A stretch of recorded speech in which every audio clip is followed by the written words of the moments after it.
ayan na guys. Ayan po ang handa namin. Diretso ulam lang. Ayan. Ayan, ulam lang siya guys. Grilled in a pan ulit tayo guys. Request ng pangalawa ko yan guys. So, okay na to guys. Yum yum.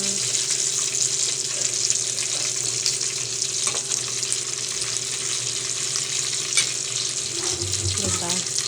Wala kaming grill. Pang grill. Kaya ayan, dami ng agad.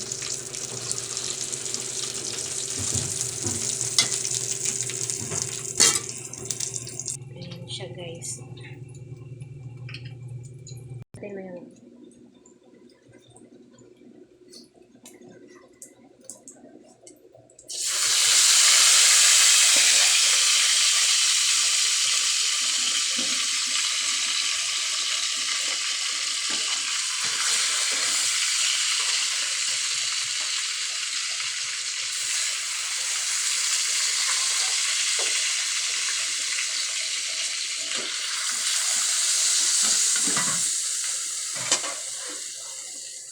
ayan siya guys. O diba guys?